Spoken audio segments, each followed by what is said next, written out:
Time to immerse ourselves in nostalgia's 20 years just melt away now on BBC Two. David Cronenberg's Videodrome is at 10:35.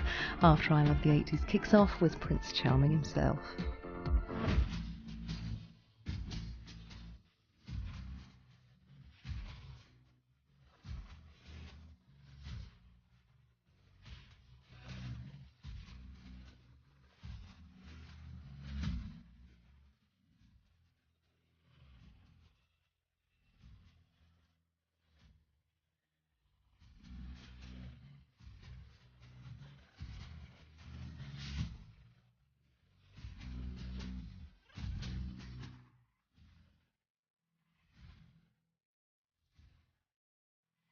Hi, I'm Adam Ant, and this is 1981.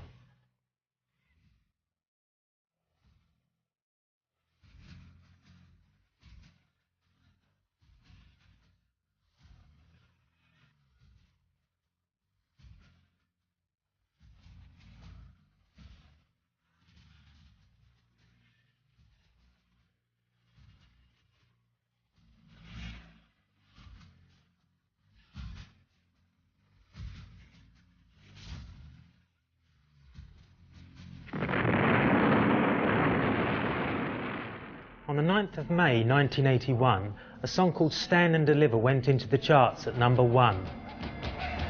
12 months earlier, Adam and the Ants were an underground punk band with a cult following. Now we were the most popular band in Britain. Everything felt right, everything felt fresh. The image, the videos, the sound. Nobody had ever seen anything quite like us before. Adam Ant, oh my God.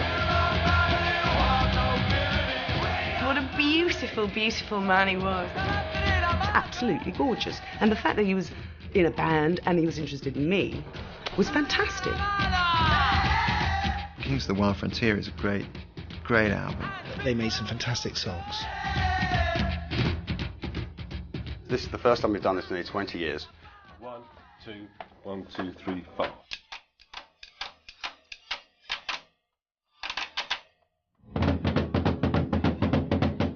That twin drum beat that was a clarion cry for the youngsters.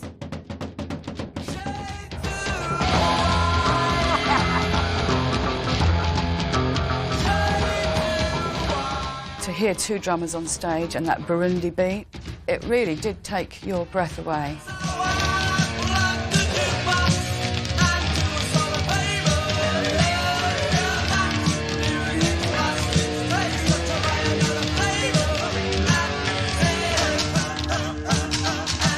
When I first met him, of course, he was just another struggling punk rock band on the scene. But, you know, little venue full of smoke and sort of dark. And then the Ants came on, and there was this bloke in full leather, rapist mask, the lot. I just went, oh, I can't believe this. I've never seen anything like it in my life. I was so much younger than Adam. It was not just a sort of girlfriend, boyfriend, because it was never as simple as that in those days. He wasn't just a lover, but he was also a mentor.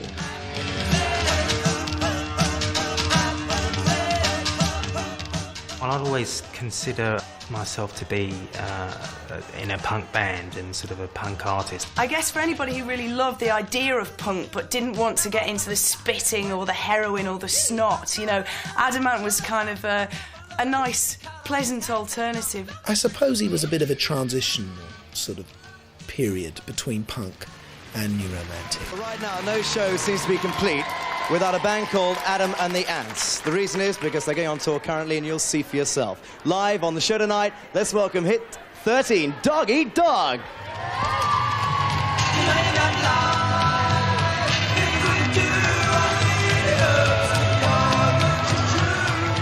Turning point for us was when we went on Top of the Pops and just did Dog Eat Dog. Thought, God, top 5. I've never had a record anywhere near the top 50. I thought, right, we've got a foot in the door, and let's not take our foot out, for God's sake.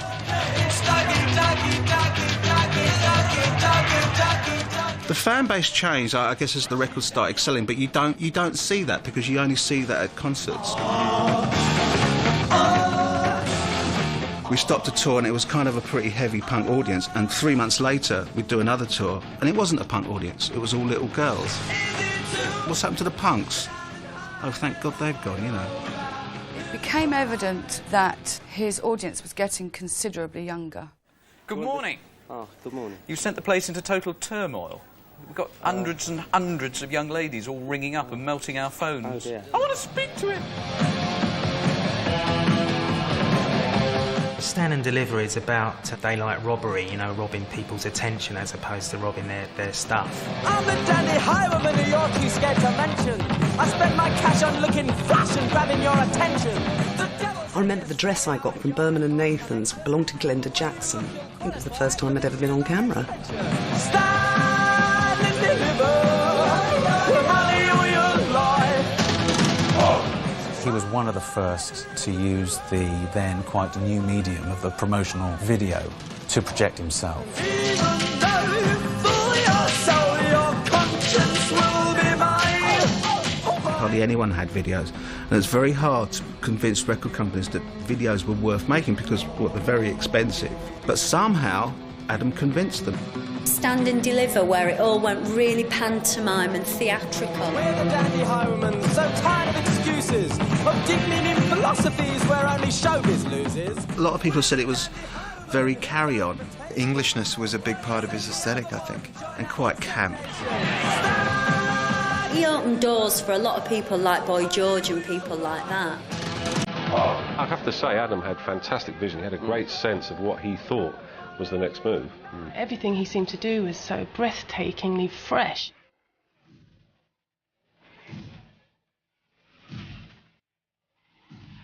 Prince Charming. That was the most ludicrous of all of them, I think, wasn't it?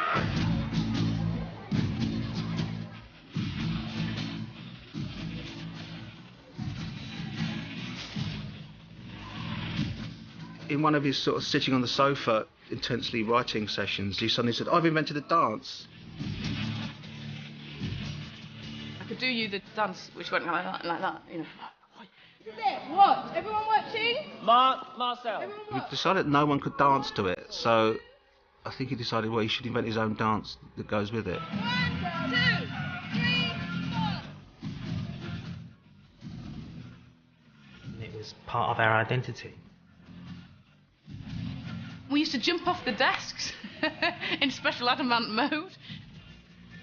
He mixed up Louis XIV and Geronimo, and it was as if an alien came down and took the history of the world and went and then that was Adam Ant. Their design and their style wasn't coming from the streets, it was something that was really contrived and made up. How long did it take to get this new look together? Well, thinking about it, I started thinking about it about 6 months ago. Everything I'm wearing is made by craftsmen, like the shoes are made by people that spent 30 years making shoes. It basically came from Adam. He'd come in and we'd be rattling around rehearsing and getting some song going, and he'd say, right, perhaps we should look like this. And we went, yeah, okay, that sounds good.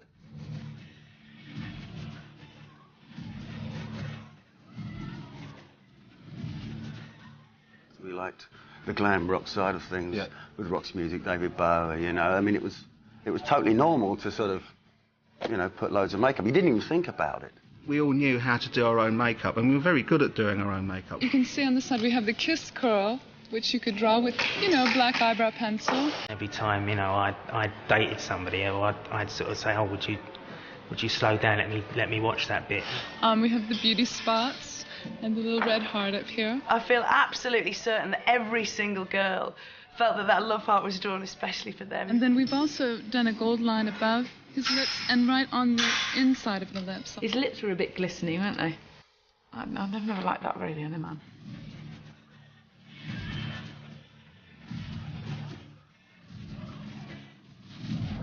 It caricatured very quickly. As a pop phenomenon, you know, we're not supposed to go on for 10 years. We just had one of the best followings, you know, that any band's ever had, anytime, anywhere.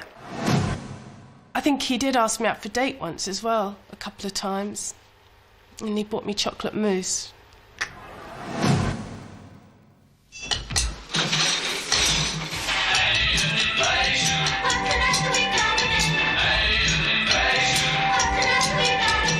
This is the best bit.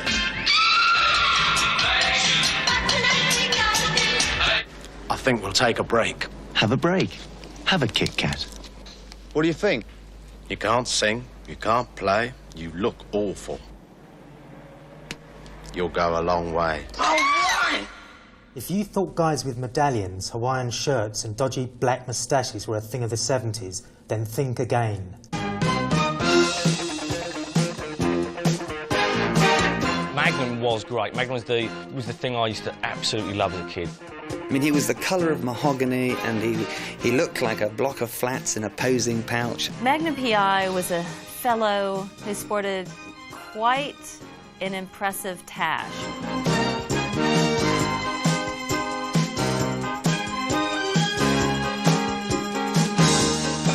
My mum was very keen on Magnum, I seem to remember. All I remember about Magnum is trying to persuade my dad to paint his car in the same way that the helicopter was painted. I would have loved to have had a moustache.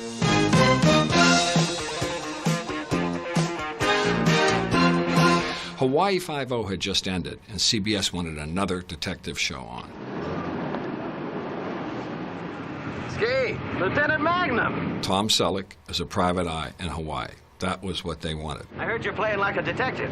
Investigator, Ski. Private investigator. This was Tom's last shot, so to speak. He had done 6 or 7 pilots, and none of them had gone forward, were successful. I was thinking of myself as the king of the unsold pilot by then.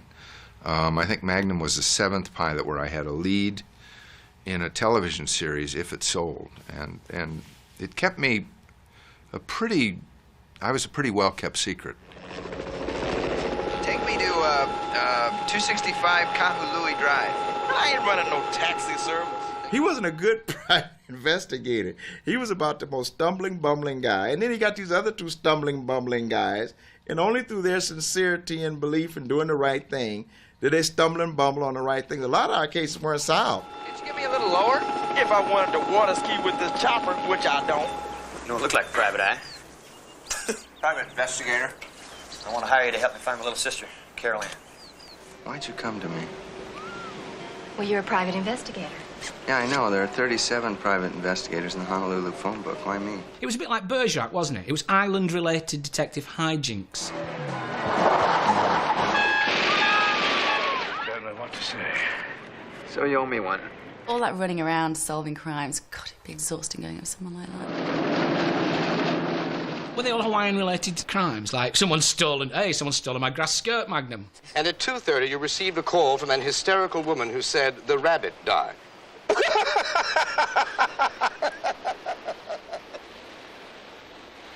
I thought that might get you. Like I said, funny the things a grown man will do for a living. But I've done funnier.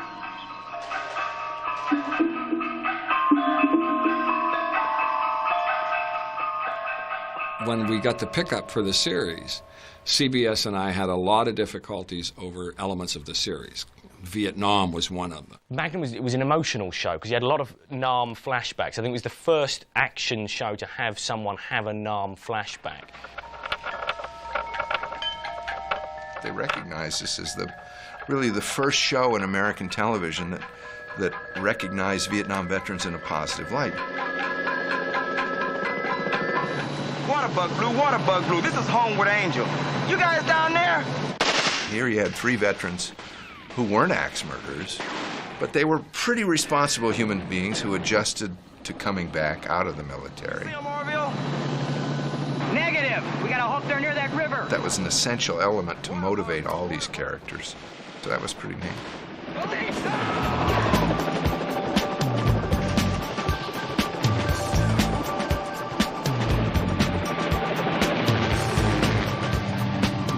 They remember that helicopter. They remember the helicopter and the dogs. Hi, guys. And I know they remember the Ferrari, the red Ferrari. And I know that they remember the dogs. And then they remember the cast. Thank goodness. Ugh, I'm not conning you, Rick. If I was conning you, why would I ask TC along for lunch, too, huh? Here. I don't know why we keep falling for this. This ain't no lunch. This is a junk food break. And the answer is still N-O. Rick and TC and Magnum were Vietnam vets, and Higgins was a warrior, too, of another war. But they had this common bond, and they then just argued all the time, which is a sign that they were friends. I've taken dozens of calls from virtually every scoundrel on this island, including tasteless, provocative messages from your floozy girlfriend. Higgy baby. He treated Magnum like a schoolboy, and he was the headmaster. But Higgins, I don't know the first thing about gardening. I assure you, the kind of work I have in mind requires no intelligence whatsoever. Like what? Like distributing 1,500 pounds of recycled vegetation that was delivered yesterday.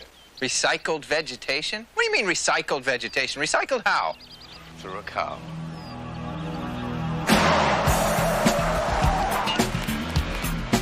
We said to Ferrari we wanted the cars. We wanted 2 cars, picture car, and one we could use for towing.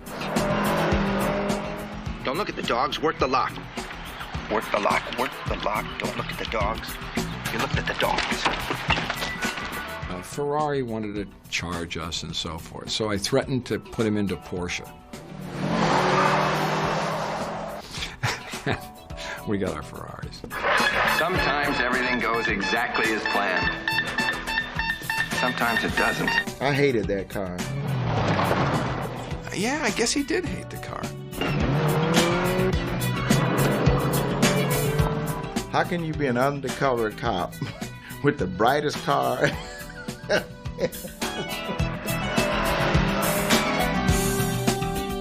Do you know that we basically had to put a Volkswagen engine up under that hood? That's a horrible lie.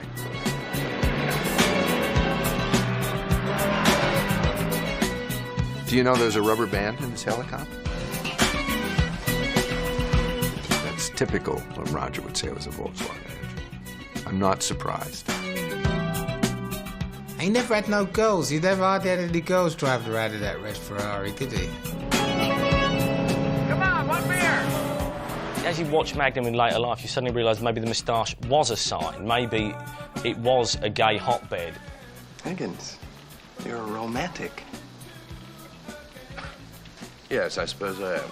And it was always very ambiguous, the relationship between Magnum and Higgins. And then these 2 big dogs.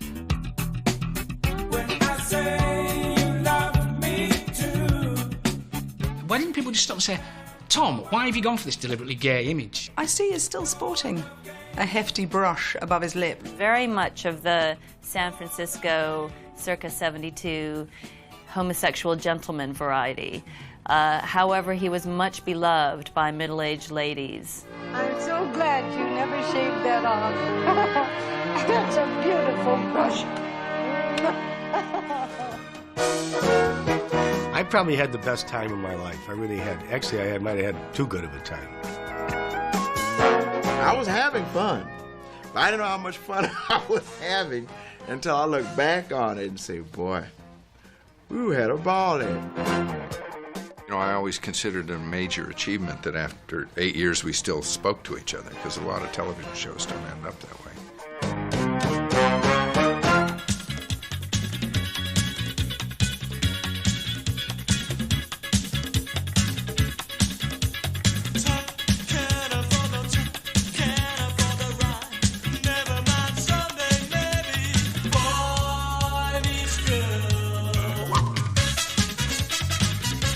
The event of 1981 was the royal wedding of Charles and Diana. At least it had a happy beginning. The Princess of Wales' beautiful dress, designed by David and Elizabeth Emanuel, was copied and on sale in the shops only hours after she stood here on the steps of St. Paul's. And in Highfield, near Southampton, this is what 15-year-old Debbie Francis came up with. A fully disposable version made out of 10 plastic bags. Well, it costs 19p for 4 plastic bags. That means that a bride could be walking down the aisle in a dress that just cost her 19 pence. That's extraordinary. Romance was in the air, but when it came to love in the 80s, size really did matter. The size of your Valentine's card, that is.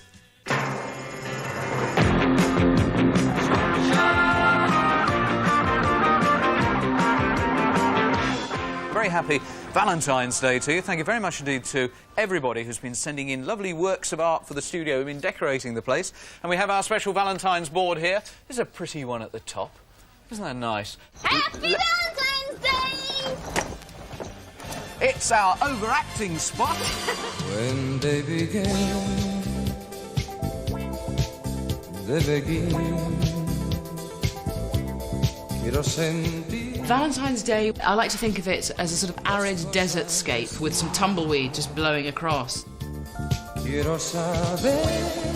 never got any Valentines. I was like a little boy when I was a teenager. I never got any Valentines, I don't think. It was really serious. You know, how many Valentine's cards did you get? Gemma Burton got 12. I used to send a lot of Valentine cards in the 80s.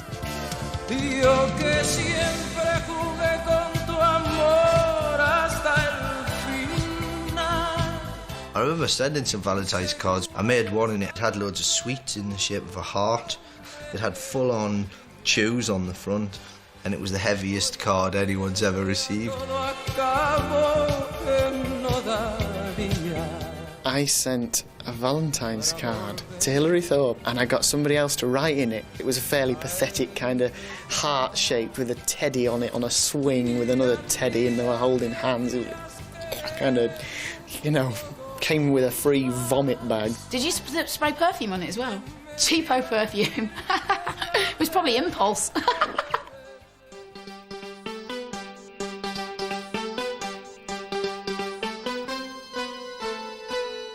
I just remember the oversized Valentine's cards.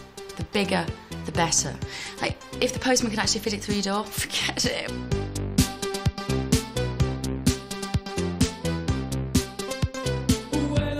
It had to be the kind of thing that had to be brought up the path in a wheelbarrow and left on the step. I don't think I got any squishy Valentine. I don't think I've ever got a squishy Valentine. I'm really going to cry now. This is really sad. Being in the shop myself and thinking, but do I buy one back? Like, do you buy big ones for boys? Sealed with a loving kiss. It was sealed with a loving kiss, and that had to be in big letters, swag. There were loads of those things. I love you, I love you, I love you, almighty. I wish your pyjamas were next to my nightie. Holland, which stood for Hope Our Love Lasts and Never Dies. I know that sometimes they were quite naughty. There was one called Norwich, which was knickers off. Ready when I come home? Oh, I was obviously led a very sheltered life. But that's dreadful because knickers obviously starts with a K, so it'd be Corrich.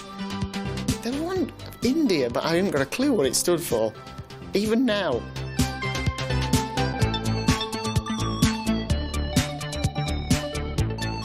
I used to get one from my dad as well that was really annoying. It's like, Dad, I don't want one from you, leave me alone. My brother always got them instead. He was the good-looking one of the family. Isn't that sad? Should I go home? I'm sure there were kids who sent them to themselves. I wasn't one of them, thank God. I once wrote myself a Valentine's card. I didn't bother disguising the writing, and I got bullied for about a week because I knew it was just me. Did you post it to yourself? Yes, I took great pride in it. And I just can't get enough, and I just can't get enough. Losing your virginity is a major priority for all teenage boys. In 1981, they got some help. A film that showed you just how it shouldn't be done, Porky's.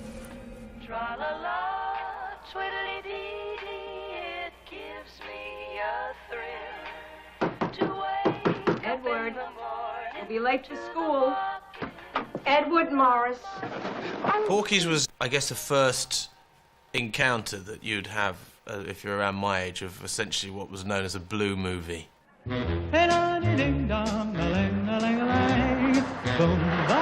was a very teenage film, wasn't it? With nudity and, you know, a few things flapping around and stuff. Young adult cheeky boys look at girls in the showroom with their bras off, talk about erections.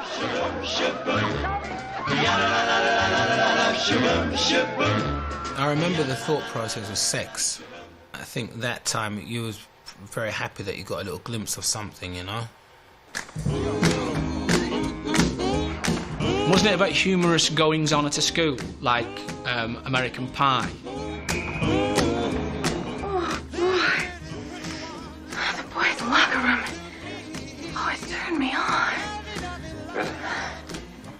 Yeah. Your parents didn't talk to you about sex, but the films used to discuss it how we spoke about it at school.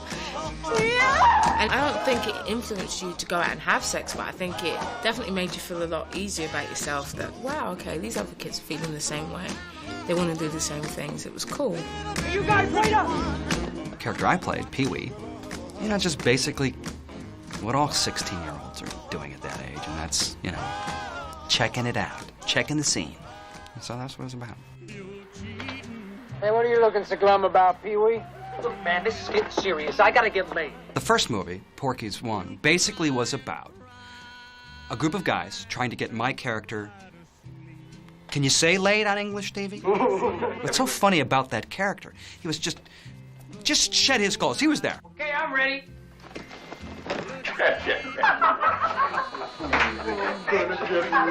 Gentlemen, this is Miss Cherry Forever. My character in Porky's had the wonderful name of Cherry Forever, and I just couldn't turn down a part whose name was Cherry Forever. She was a con artist and pretended that she was kind of a gangbanger, but never actually did it. I think I was a big hit with boys between 13 and 15. Kind of get an excited look. Okay, let's move it out. Yo! Well, obviously a lot of people were offended by the movie and thought it was sexist. And I would disagree with that. I stand behind it. I think the women are the stronger characters in the movie, certainly stronger than the men. Damn it, we missed them. There was a shower scene, that's right. I couldn't even think if that was like, I just dreamt that up, but it was actually in... There was a shower scene. Tommy, what are you doing? Everyone used to talk about that all the time, constantly. Hey, hold still, man. That was the one that I chuckled at, when Nancy Parsons, who played Ballbreaker, and she sneaks up and got it, and he goes up against the wall. She's got it! It truly was a phenomenon in a lot of ways. My grandmother went and saw it. Oh, God, that was special. Yes! It touched a nerve. It was alive, and it was real, and it was that moment in time, and there wasn't a sincerity or an honesty to the work. It was extraordinarily popular. The movie, people actually went to see that movie 3 and 4 times. And it became a cult film. Porky's was an American film which, in my opinion, was just an excuse to show large-breasted women on the cinema screen for adolescent boys like me to sort of remember that and then go home and abuse ourselves over.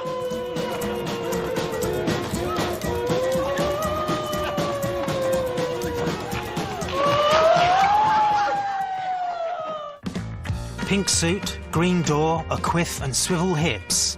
In 1981 he sold more records than HMV. Shakin' Stevens. This old house is getting shaken. That's a belter, that one. When rock came back, it came back in the shape of a bloke from Wales. What would have happened if Elvis Presley had come from South Wales? And the answer is, you would have got Shakin' Stevens. I think they call Shaky an Elvis impersonator. It's just ridiculous. Shakin' Stevens, now he is a legend.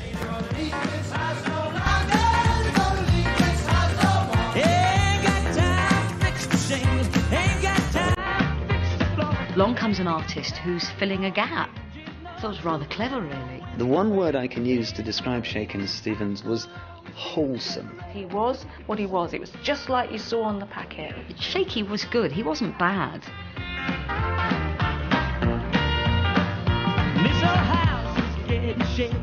As a child, you really wanted music to mean something. You really wanted to get angry and really believe in music. Here comes Shaky, behind the green door.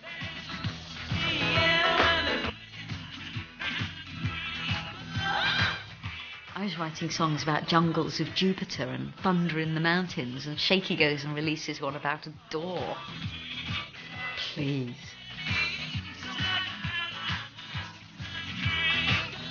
I'm sure there was a porn film called The Green Door. Maybe it was dirtier than we all thought. He's from Wales, after all. You know, they make their own entertainment there.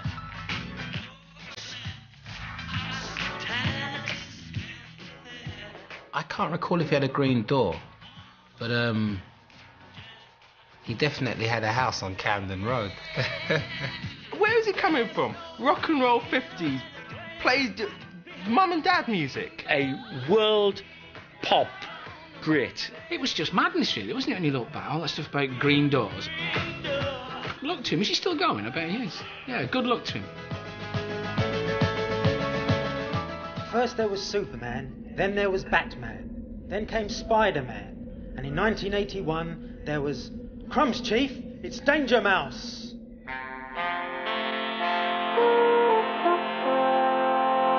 Dun dun dun dun dun dun dun dun dun dun dun dun dun. Dee dee dee dee. Oh, I can do that. Dee dee dee dee. He's the greatest.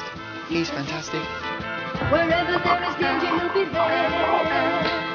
Danger Mouse. Amazing Danger Mouse. Astounding Danger Mouse. Dun, dun, dun, dun, dun, dun, dun.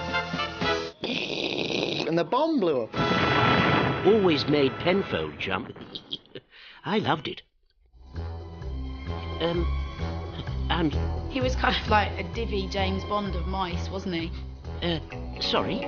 I think Brian Cosgrove has said it was a kind of a spoof on James Bond. I'm sorry, James Blonde? This is how Danger Mouse looked when we were first working on him. That's completely different, based on James Bond. And we had a designer who came up with this white cat suit. And we had people saying, no, you can't just put him in white, he's got to have lots of colours.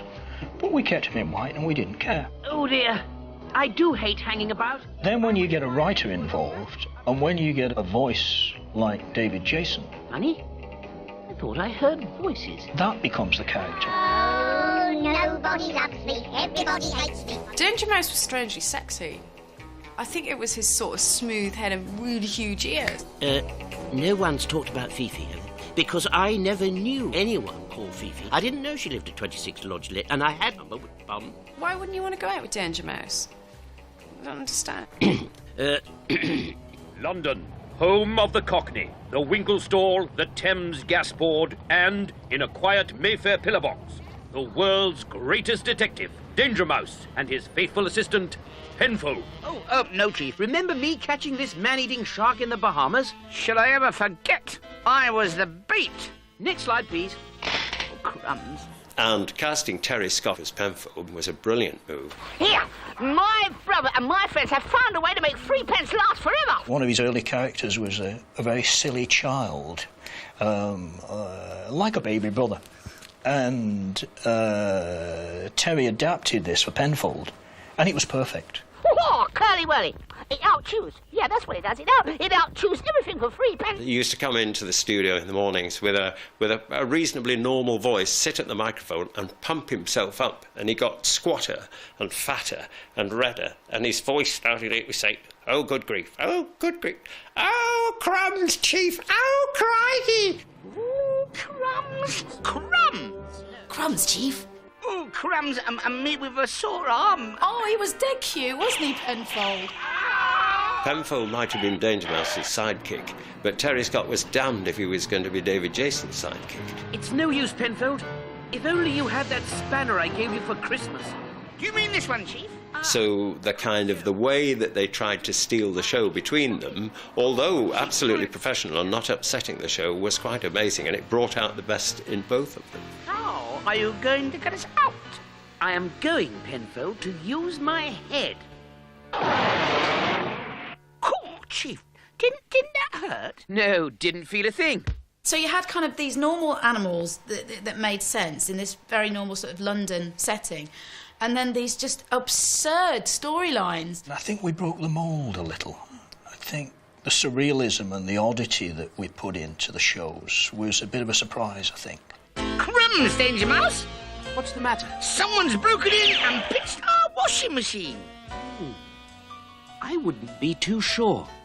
That hole was made from inside, as if the washing machine broke out. Broke out? Ah, that'll be Colonel K. London's been invaded. Invaded? But who? Washing machines, DM. Do you know, sir? For a minute, I thought you said washing machines. I did. Hundreds of washing machines. Look at this. Reports are coming in of the blessed things breaking out of hundreds of kitchens and ganging up in central London. Good grief. I didn't believe in talking down to children, and Cosgrove Hall didn't believe in talking down to children. I'm going into a 7th level yoga hopping trance. Oh, crumbs, Chief. I'll go all goose pimply. Oh, fiddle. 7th level. He could be up and about for days. Whoops. Woof. They were little animals, and they used to come out of their underground den, like driving that little car by the telephone box, the post box. Come on, Penfold.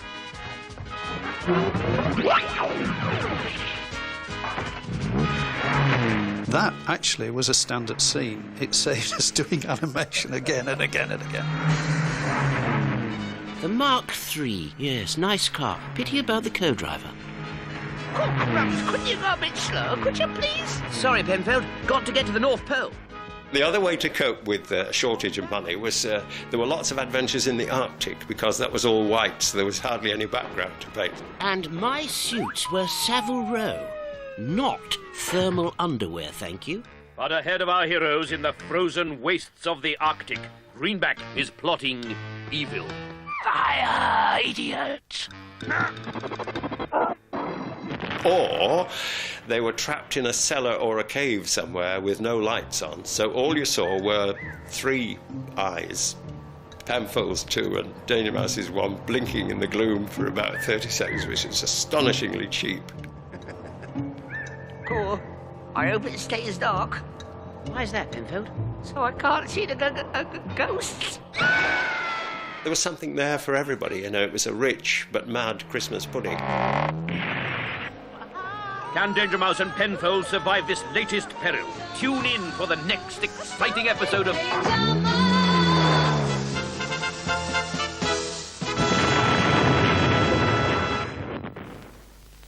To answer these fundamental questions, we've asked a bicranial philosopher to begin by comparing the solar system's leading chewing gum with New Omega. Omega is softer than ordinary gum, but most importantly, the flavour lasts for eons. Which gum has the longer lasting flavour? Well, Professor? The taste of the ordinary gum has totally ceased to exist. But the delicious flavour of New Omega is going on and on. Splendid. But what is the meaning of life? That one I am still in 2 minds about. New Omega chewing gum, the longest lasting flavour in the known universe.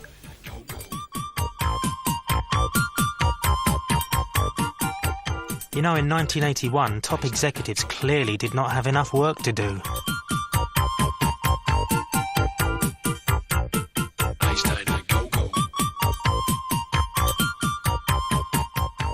Those dreadful balls. Balls always stick out in my mind somehow. Executive toys. What, those sort of chrome-plated things with little balls? What? And why?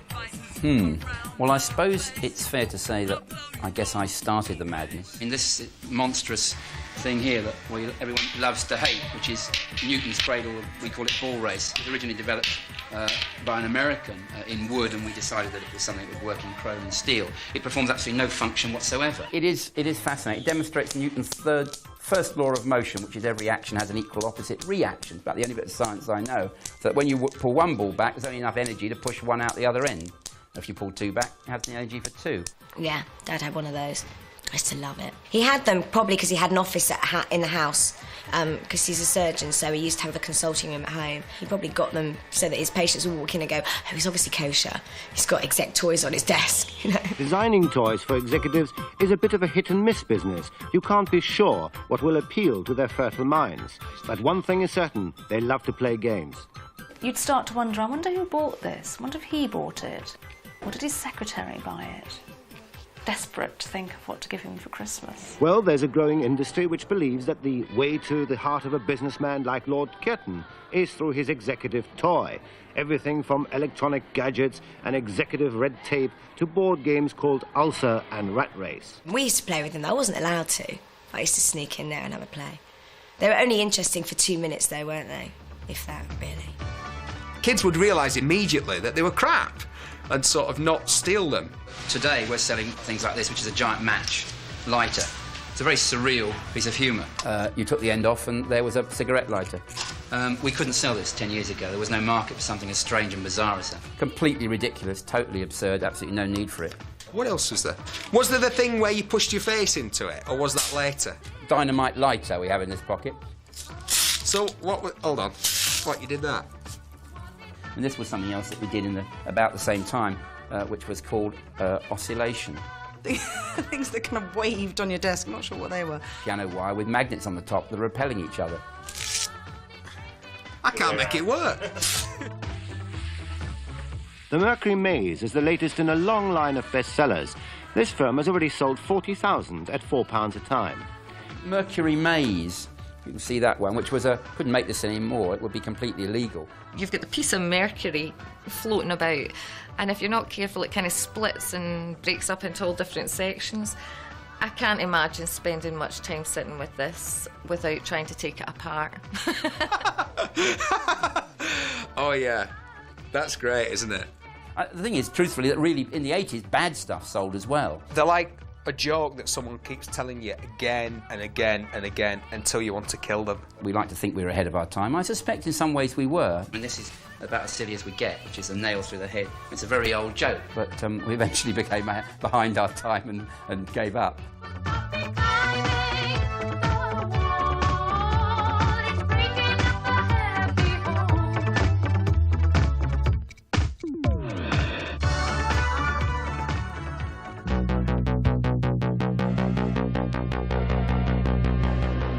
In '81, Kim Wilde burst onto bedroom walls. Girls wanted to be her and boys wanted to be with her. What a year it has been for Kim Wilde. Kids in America went to #2 earlier this year. Here she is now. When I saw Kim Wilde, I went wild, in fact. She was amazing. She was beautiful. She was blonde, she was good looking, she danced and jiggled along.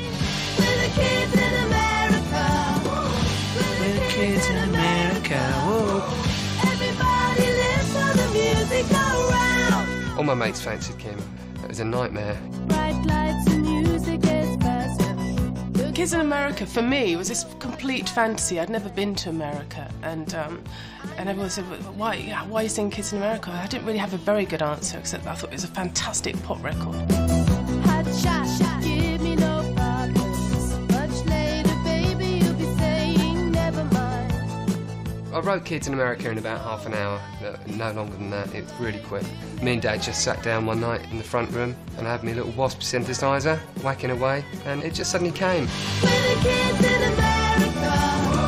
We're the kids in America. It was kind of very hard sounding and very sparse sounding, and it worked for 1981 very well. The title was the most important thing to me. Above everything else, the title, because without a good title, there's no point in having a great melody. Who were these kids in America? She wasn't one of them. She wasn't even a kid in Britain. We're the kids in America. Well, you're not though, are you? You obviously are the kids from Basel. Kids in Hertfordshire didn't have quite the same ring. We're the kids in America. We're the kids in America. We got a call from Mickey Most, who was producer, saying, I've got this record leaping up the charts and I need a video for it, and I need it day after tomorrow. When we started to shoot, she got terribly nervous and slightly overwhelmed by it all. So I sent the crew over the pub and got somebody to get us 2 bottles of wine and got those down there. I remember making quite a few videos with Brian. Yeah, he was a mad, bad and dangerous to know. We've got Kim Wilde for you now at #4, see?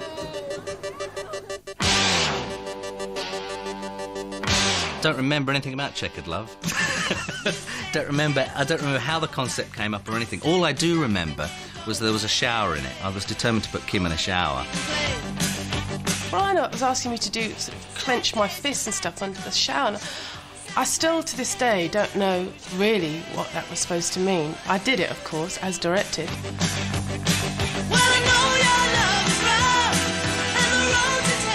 Eyes and lips, yes. fantastic now to look at. No, absolutely. She's a very, very sexy girl. But, I mean, she knew how to make love with the camera.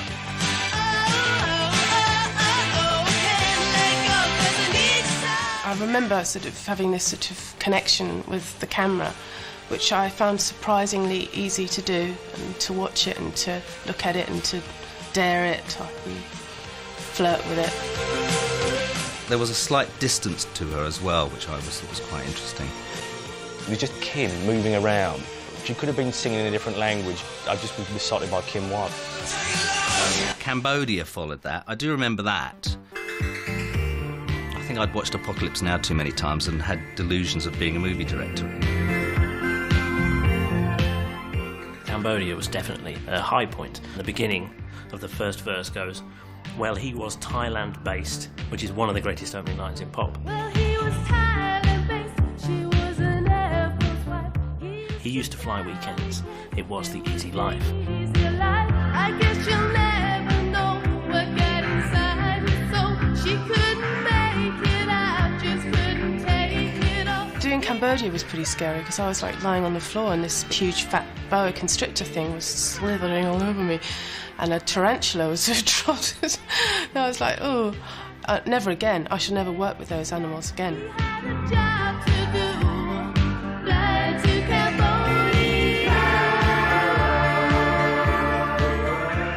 I was so petrified about being a one-hit wonder. I just made sure that I kept writing and coming up with ideas, and thankfully it worked okay.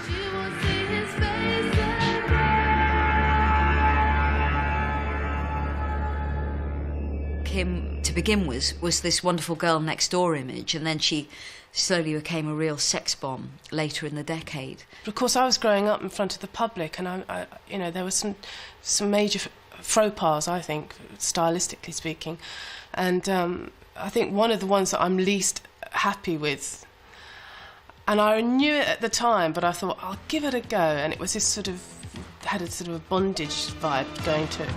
I just thought she was absolutely, you know, sex on legs. She was gorgeous. She always wore things that I could never get away with, you know, like black leather dresses. I remember my contemporaries very well because we were all vying for the same spots, and one of them, of course, was Toyah, one of them was Hazel O'Connor, and one of them was Claire Grogan from Altered Images. She was my favourite. I thought she was beautiful. I was actually quite jealous of Claire Grogan. Her image did swivel around a bit. I was much happier with the very first time she ever came out. That's the way I saw her.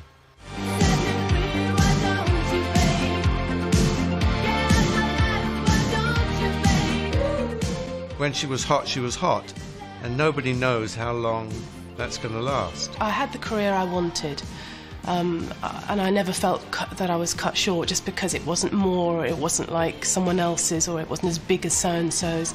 It was just what I wanted.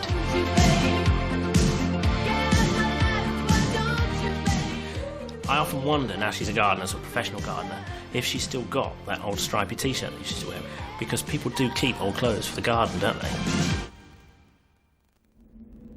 When Alexander of Macedonia was 33, he cried salt tears because there were no more worlds to conquer. Eric Bristow was only 27.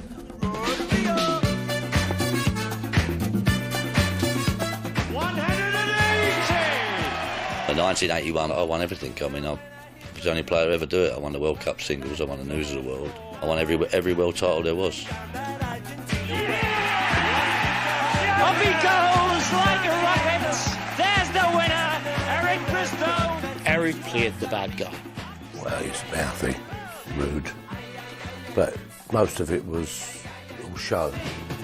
Yeah, they either loved me or they hated me. There was no in between about it.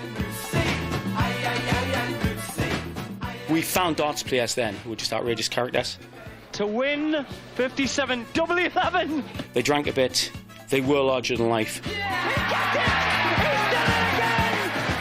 Chunky, in fact, Apart from being a crowd favourite, I've seen women down in a couple of lagers or a couple of snowballs quick to get to the front seats because they had them, not saying the hots, but the warms for jockey. I don't know what makes women turn on, but cuddly, vulnerable, but jockey used to turn them on. Does it? I get all the old ladies. It's my luck.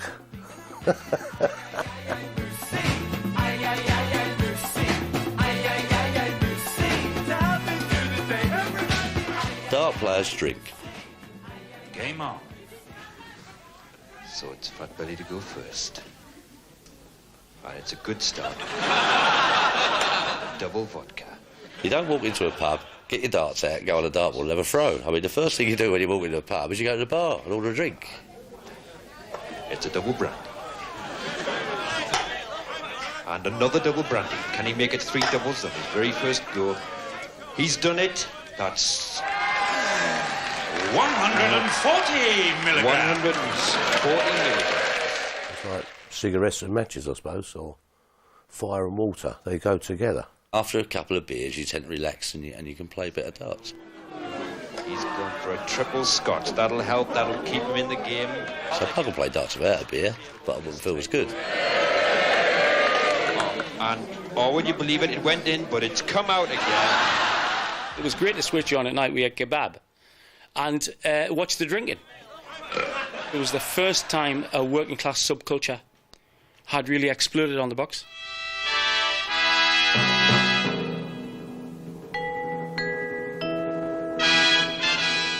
Sunday afternoon, around about 4:30, nothing else on the telly, bit of bully. It was class.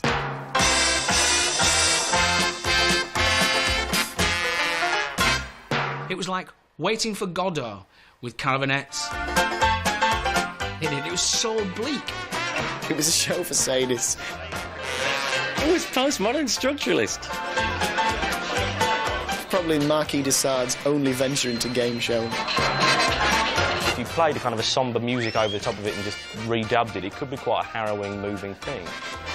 If Samuel Beckett had done a game show, it would have been like Bullseye. Ladies and gentlemen, will you welcome your host for the evening, Jim Bowen?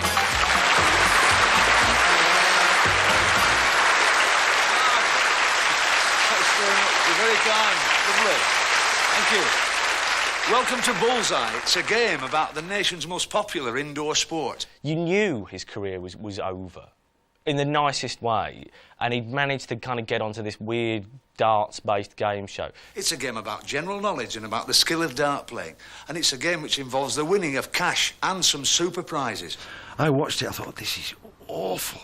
And the game was excellent. It was just me, I was just horrendous. Let's get on with it and let's introduce the first couple tonight who want to play with us in Bullseye. From Port Talbot in South Wales, Alan Lation and Di Davis.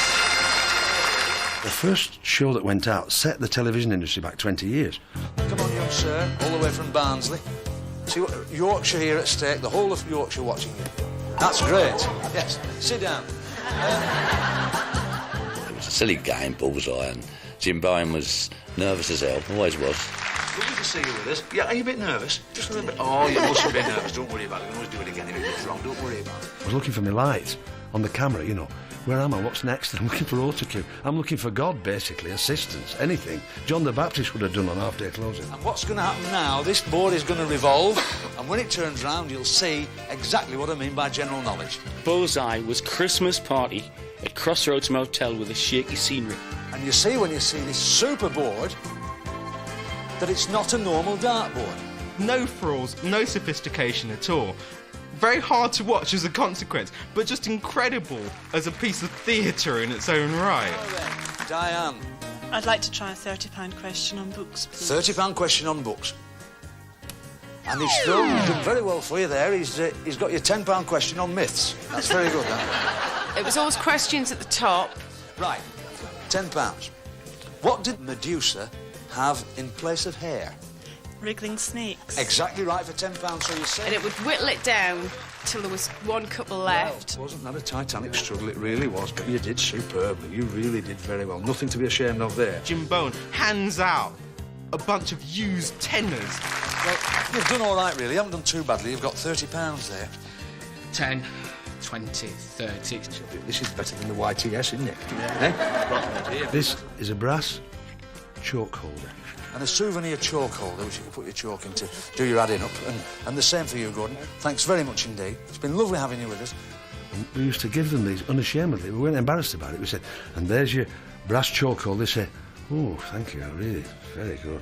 So, ladies and gentlemen, real encouragement for Ike Bristow here as he throws for charity. You've got this big wooden surround with this dartboard in the middle, and the dartboard was like 8 inches too high. Amazing. It's doing all our dart players all over England a world of good, this, Eric. It really is. And none of them was the right height. I didn't get that right for 3 years because I didn't have the budget to put it right. What's that? What's his catchphrase? A little poem, just to remind you, keep out of the black and in the red. Nothing in this game for 2 in a bed. Nothing in this game for 2 in a bed. Great rhyme. It was the bit when they called out the prizes around the scoreboard when they were in one. In 1. It's a stand-up Fritz Freezer. In 5. A fine bunch who will keep getting on top of each other. A nest of tables. In 2, a brush to sweep the motorway up. In 2. Sparkling craftsmanship in these sherry glasses and decanter. And we used to say, a cafetiere. I never knew what a cafetiere was, but it was a coffee pot. In 3. A smile at every station from this friendly electric train set. In 3. A curly-whirly ruler. In 7. Shout hoop hoop hooray. It's a croquet set. Rubbish. Rubbish. And Bully's special prize. That's the bullseye. Right in the middle. You got it. That's the Thames dinner. That's a fabulous prize. You've won this, you've won a toast, you've won that. And do you want to gamble all that? You've got the time until the board revolves to decide if you're going to go for the star prize. Consider a gamble. Gamble the prizes you've got there, that armful of prizes, against tonight's star prize, which is hiding behind Bully. You've got the time it takes the board to revolve to tell us what you'd like to do. When these people turn around and go, no, we're not going to gamble for the boat or the car, whatever it might be, because they don't know yet, that's the worst thing, it's torture. You've got the time it takes the board to revolve to tell us what you'd like to do. These are people who genuinely could do with a toaster. And they're going, do you want to risk your toaster for something that you would never, ever afford in your life? Are you going to gamble that, the 101 or more with 6 darts, 3 apiece? They're going, oh, toast in the morning or a car. Oh, no. No, absolutely, categorically. Go on, boys, up you go. That's humiliating. That is actually humiliating. You're going to have a go. You're going to have a gamble. Come on. I think the non-darts player had to go first. There was always a complete spanner. They were everywhere. Wow. Wow. Oh, that's the one, but that's the gamble.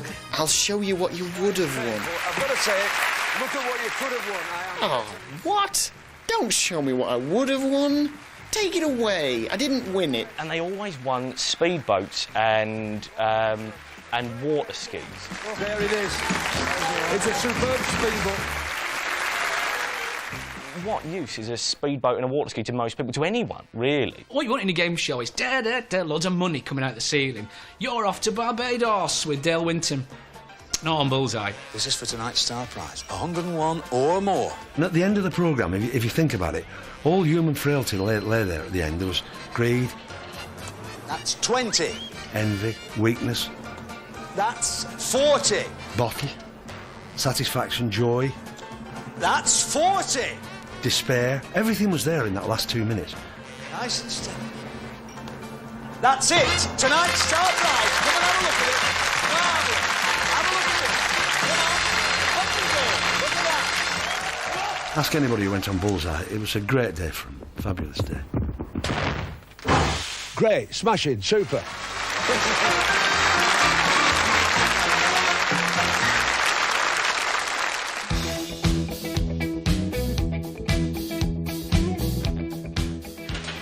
The British eat more biscuits per head than any other people in the world. We chomp our way through over 500,000 tonnes a year. The early 80s, it was the age of the chocolate biscuit, wasn't it? Biscuits were cool.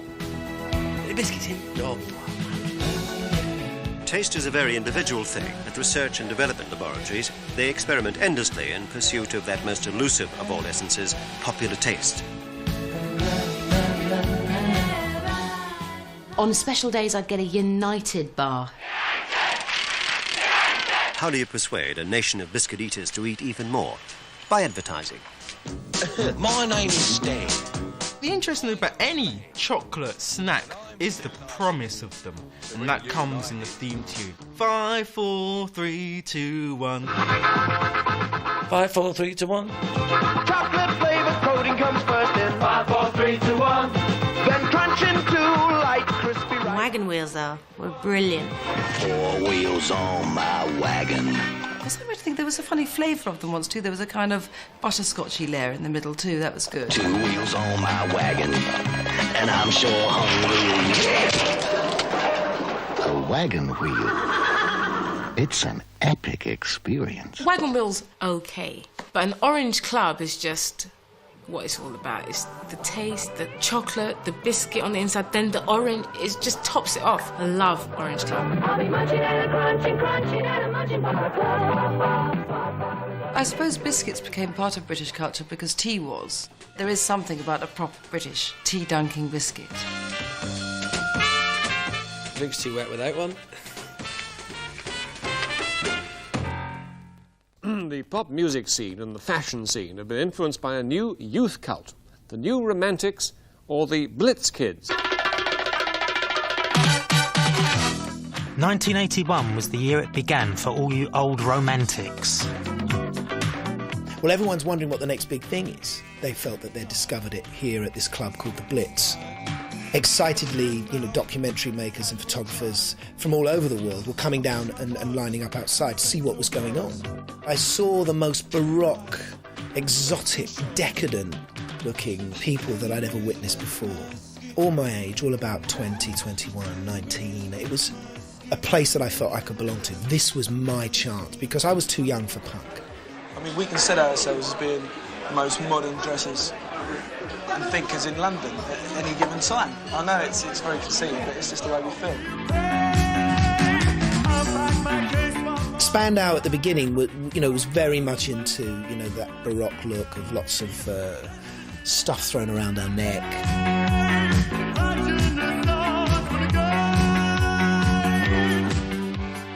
The new romantic look was all about looking as theatrical as you possibly could. It was very much an art school look, so it was about raiding vintage shops and theatrical outfitters. People would dress up as, Henry VIII. People would dress up as Elizabeth I. People would dress up as, whoever. And they believed that. And it wasn't just something that they wore at night. It was something they wore during the day.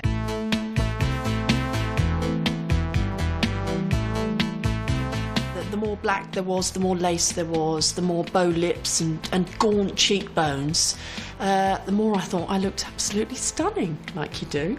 She's a model and she's looking good. Chinese slippers, I seem to remember, were big. Instead of ballet shoes, we put these Chinese slippers on, or these kind of $1.99 woolies plimsolls, worn with a kind of pair of customised jodhpurs, with a really flouncy white shirt, a very feminine white shirt, and a band around my head. The north of England's not noted for the climate in which you can wear Chinese slippers often. A big part of knowing that you'd really kind of got the look was the fact that ordinary people in their civvies would hang out of cars and just laugh their heads off or be really abusive. And that was there was quite a lot of status to that, because you could just think, well, I'm way ahead of fashion and you have got no idea. Well, I just think it looks rubbish. It's the only answer for it. I'm a bit conservative, really, I'm afraid. But, why? Just always have been, Sorry. I don't feel I'm part of the normal run-of-the-mill rat race. I don't want to be, put it like that. One of the things that I did like about the period was this whole idea of what was called gender bending. Male artists seemed to be able to step out of the normal masculinity and become sort of feminine or a different kind of masculine.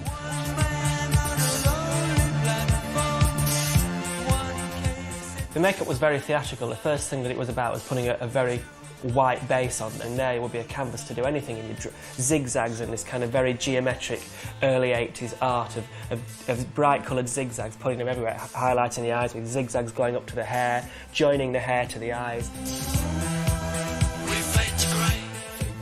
The women's toilets were packed with men.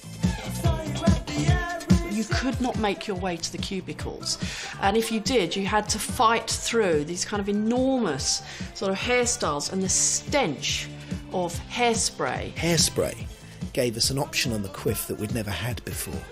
Boys with nice big hair and eyeliner on. I think the term was pretty boy at the time. These were guys who were totally straight but dressed like a girl to pull girls. It was as simple as that.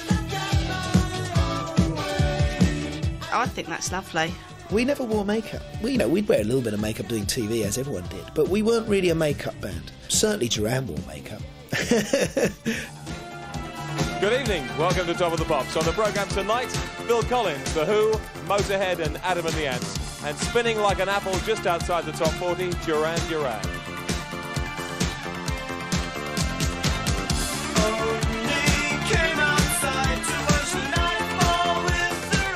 We were interested in wearing makeup and dyeing our hair because we were Bowie fans, And when the rest of the guys came on board, they were like, that looks like fun. Andy in particular, he was a real, Denim Herbert, like Thin Lizzy. And he looked at us and thought, oh, yeah, I'll dye my hair. Nick's probably the exception. Once the coherent look was established, Nick would sort of rebel against it and, stand out. There was a whole variety of new romantic dances that I used to enjoy. Usually we had such enormous headgear or such major hairdos that too much movement and it would all fall off. Wearing lots of bangles right up to your elbows and doing this, like looking very earnest with it. And then perhaps a mime-like whip-cracking gesture while you pranced in a stately fashion.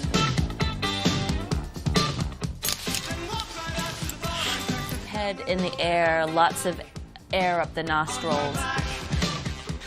When Visage come on, we do that.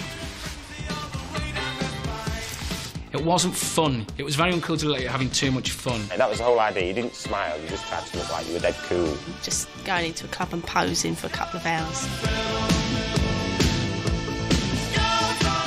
New Romantics were posers. That's what we were about. We sort of invented the term.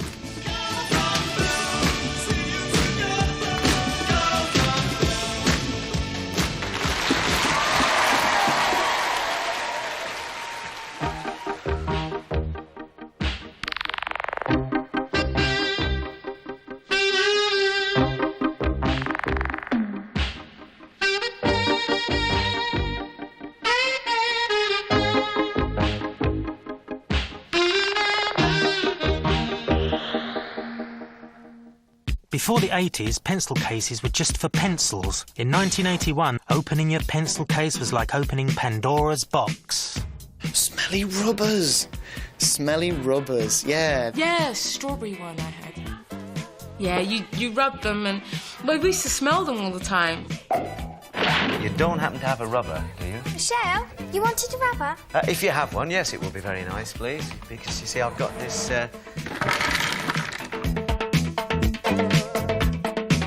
Status symbol, how many smelly stickers and rubbers and nice pencils you had.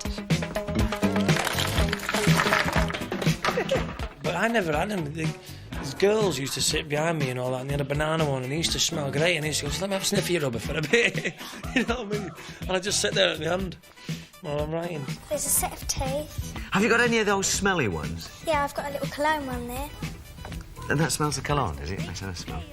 Oh, yeah, it's lovely. Oh, yeah, I'll put some of that behind. My mum used to hate the smelly rubbers because people were eating them.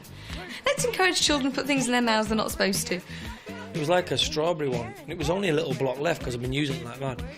And I stuck it up my nose, but just to stick there in the rim of my nose so I could sniff it and everything.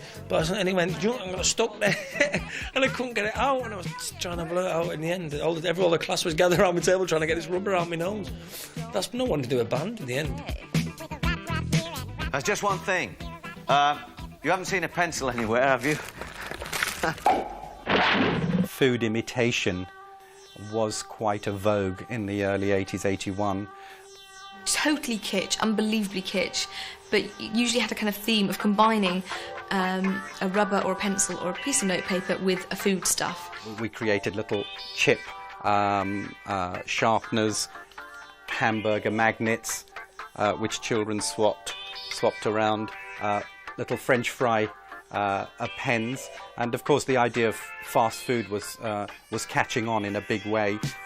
When you're in love, you know you're in love. A lot of people had that matching a crunchy pencil case and a crunchy ruler and all that. You might as But it was a really big thing, wasn't it? And it was always like the rich kids at school had the nicest stuff. The big thing that I remember, though, was the enormous set of felt tip pens. And actually arrange them in the correct order, which is like a faded, rainbowy kind of... Like that, really? You spent hours putting them in the right order. And if someone would borrow your green, or any other colour, and they pressed too hard on it, the nib would go in. So rather than being like that, it was like that. And then you couldn't really write it because the plastic on the pen would scratch the paper. And there's always some really smelly kid who'd borrow your pen and chew the end of it and press the thing in and give it back. And then what you had to do, if you wanted to use the green, you had to bite the back off, right, and catch worms from the back of the thing from him. Bite the back off, tap the pen out, get the inside out, the spongy bit, with a little plastic bit around it to stop you getting ink on your hands. But then, in actual fact, there was ink on the outside of it, so it didn't have any effect. And then use that as a colouring in, and then you found out you could actually colour in 4 times as much, as quickly, but you go over the edges. So it was like, you know, quantity, not quality. And you weren't allowed to use them at school anyway. They always used to make you use crayons. It's ridiculous.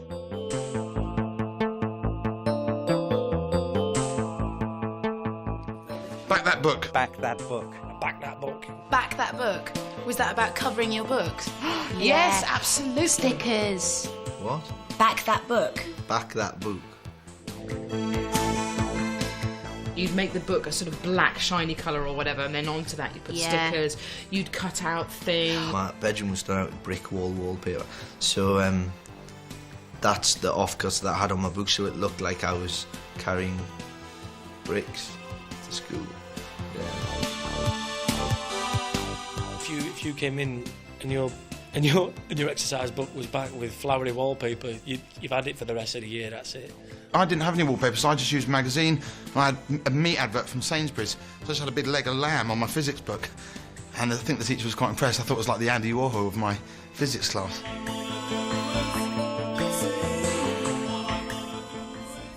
So what would you do if you heard the 4-minute warning? It was the most asked question of the early 1980s.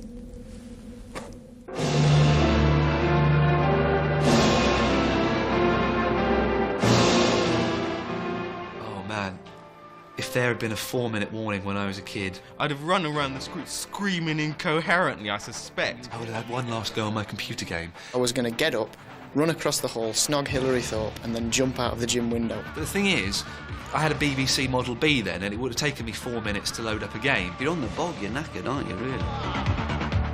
Just a little red button. I wonder what the red button does. No, it was scary, yeah, I forgot about that. It was America and Russia, wasn't it? Playing a tug of war. It's like the Frankie Goes to Hollywood 2 Tribes video, exactly that.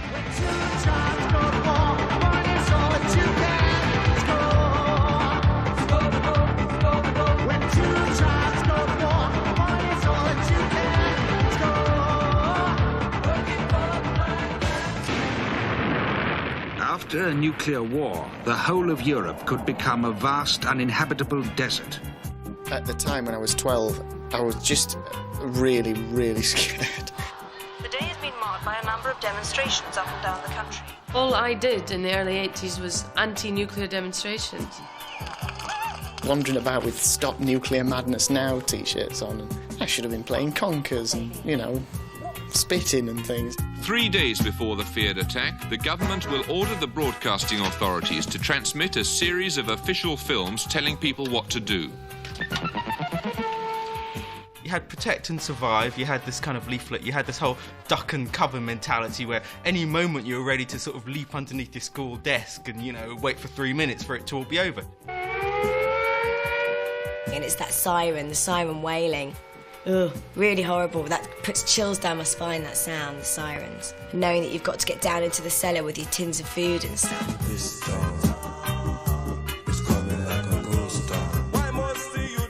We asked a Yorkshire family to build a fallout shelter following the government-recommended design. They did actually explain what it was for, and I just knew that if there was ever this bomb drop, that we would go down there and hopefully it would save us. I remember Cecil coming home and saying it would be a jolly good idea to have this bunker. In my naivety, I thought I could actually save my family. We knew that we weren't really supposed to go down there, but when you're young, you do, don't you? When someone says don't, you do. The temptation's there even more. The main thing was make sure someone stops at the top so the lid doesn't come down and get locked in. Do you really think it's wise to bring the dog in with you? Well, with a 10-year-old daughter who thinks the world of the dog, with no alternative. The protect and survive thing was so ridiculous, and actually it wouldn't save you from anything, actually. Protect and survive. Neil, could you let me what are you doing? Painting myself white to deflect the blast. Prepare yourself now by storing all the things you need. Oh, no, not on the roof, man. Put it in the food zone. Anyway, it's got to be tinned if it's going to last 10 years of fallout. Since it can be carried for great distances by the winds, no place in the United Kingdom is safer than any other. And it was a very real thing. I mean, now I think there's a whole generation of people now that would never, would never have heard of protect and survive or anything to do with, how to survive a nuclear blast.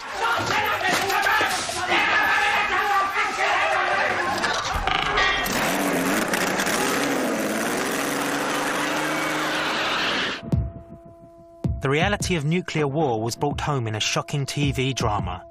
Nobody could sleep after watching Threads.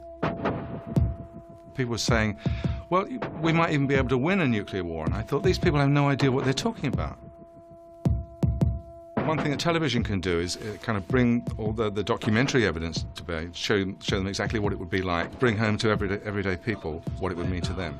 He wanted an ordinary family to be involved. People who, the fellow worked, I think he worked at the steel works, and they lived in a terraced house, and they got 2 children and a cat and a dog, and so by doing it that way, it was everybody's family. Bible. Never mind what it means. You'll get on with your game. It's nothing to do with you. There was no counselling offered. Nobody came and, gave me sugary tea and sat me down and rubbed my head and said, don't worry, you're not really going to die. They started fighting, Mum. Who has? The Americans and the Russians. It's just been on the news. My dad says you've got to come home now. Hey, you haven't paid for them things!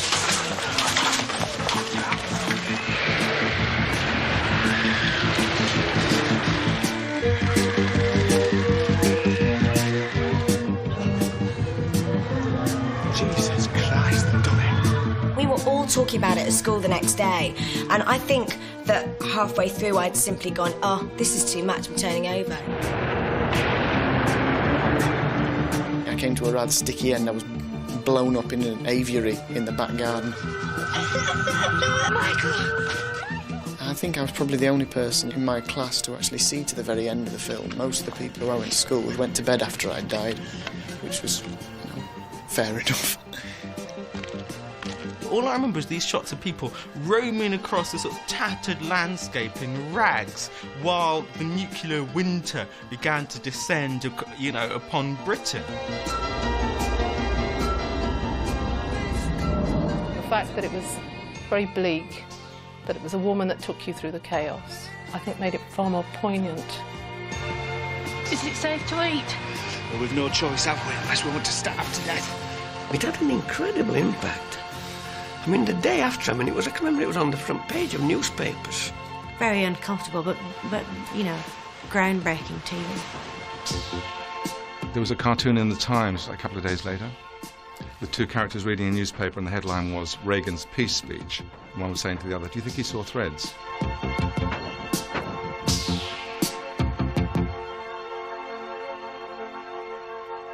This is the car of the year 1981, the new Ford Escort. It was chosen by an international jury for its aerodynamic efficiency, its high performance, its handling and road holding. The new Ford Escort, car of the year 1981. So, it's 1981 and you're a lanky, spotty lad who's just discovered girls. You fancy Dee Hepburn, but she's into sports and football. Her mate, however, Claire Grogan, fancies you, and she's in the charts. And yet, you're still not quite sure. What do you mean you're not sure if you fancy Claire Grogan? I had a crush on Claire Grogan because of Gregory's Girl, which is still my favourite film.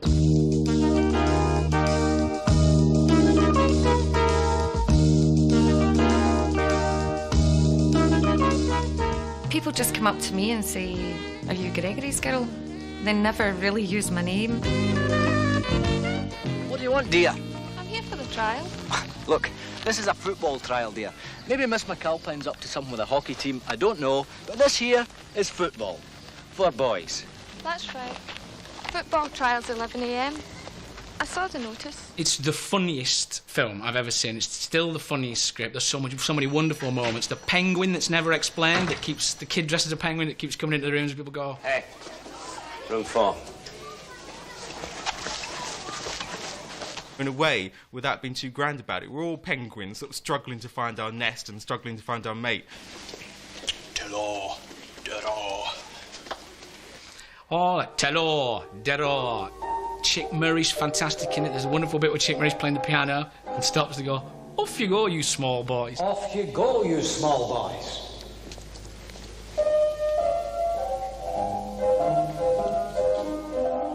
Telo, dero.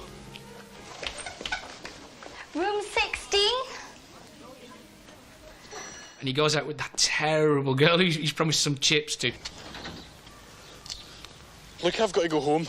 I really enjoyed the walk. You go that way, right, and I'll go this way. See you. Hold it, Gregory. I thought we were going for chips. Chips. OK. It's 50p, you get plenty of chips with that. Bye. Don't be stupid. Come on, you're worse than my dad, and he's old. At least he's getting an excuse for being a prick. When the film came out, I was actually shocked in those days at some of the language that was in it. I still use some of the words from Gregory's Girl all the time. If ever an irritating person goes out of the room, I still go, "Yeah, arrivederci, Gordon, hurry back." Arrivederci, Gordon. Hurry back. Bella, Bella. Bella, Bella. Bella Ronaldo, Bella Gordon.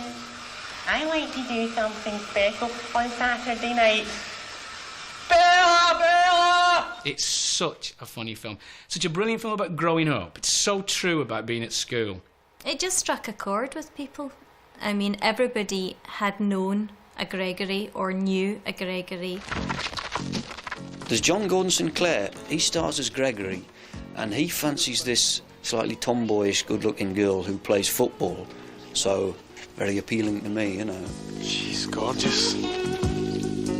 She is absolutely gorgeous. For me, Gregory, in his search for love, his absurd, desperate, longing passion for a girl who's way beyond him, that felt like real life to me. Great. First class.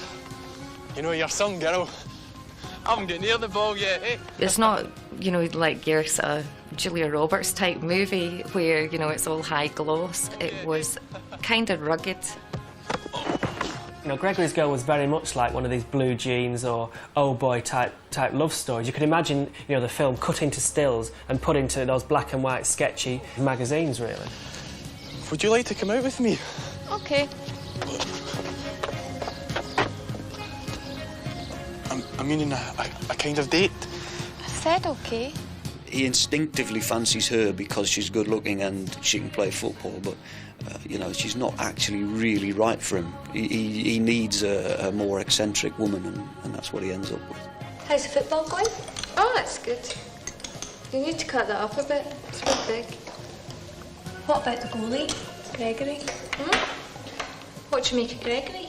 Little scene in the science lab where you have Claire Grogan and myself chatting about Gregory. It was a bit slow and a bit awkward. Yeah, slow and awkward. And that's where we're meant to initiate this thing of me not turning up at the clock tower, but sort of passing him down the line so that he does actually end up with Claire. So that's the way it was manipulated.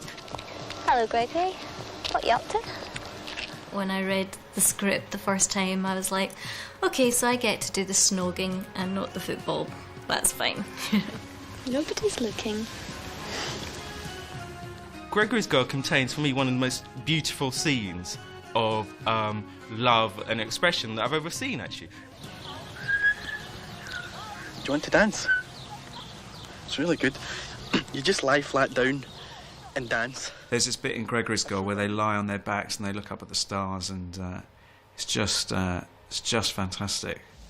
We are clinging to the surface of this planet while it spins through space at 1,000 miles an hour, held only by the mystery force called gravity. Wow. A lot of people panic when you tell them that and they just fall off. Oh. But I see you're not falling off. That means you've got the hang of it. That means that you have got... natural ability. Yeah. 1,000 miles an hour, eh? Why are boys obsessed with numbers?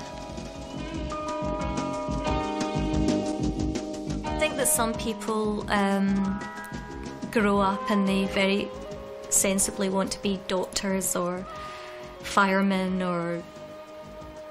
I don't know. I always grew up with absolutely hideous delusions of grandeur. Thursday night on BBC One. Welcome to Top of the Pops, and also welcome to Claire, a movie star and a pop star with altered images. Over here.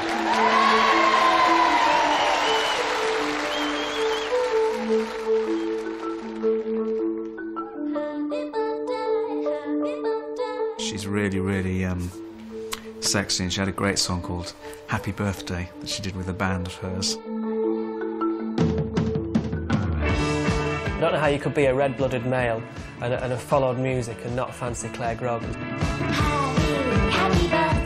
The year I left school, the movie came out and our first album.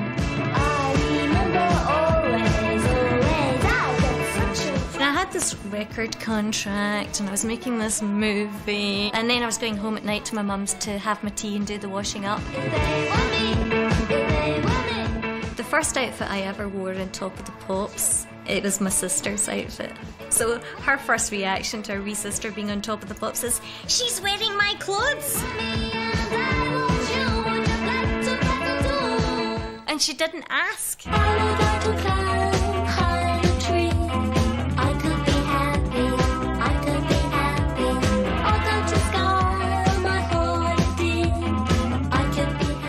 I wanted everything. I really did, and I didn't see why I couldn't have it. She was so young and her career kind of happened very early. It must be difficult to succeed that young and then move on to things that are sort of less in the public eye.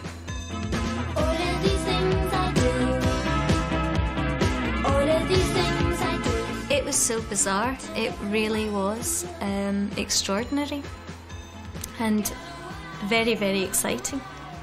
And I just thought my life was going to continue like that.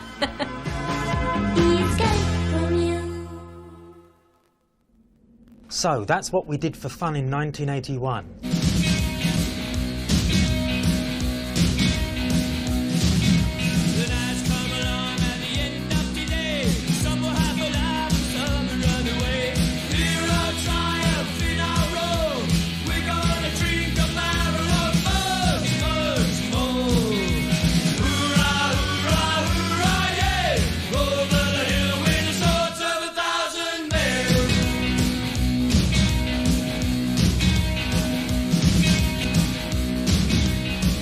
And in 2 weeks' time, it's 1982.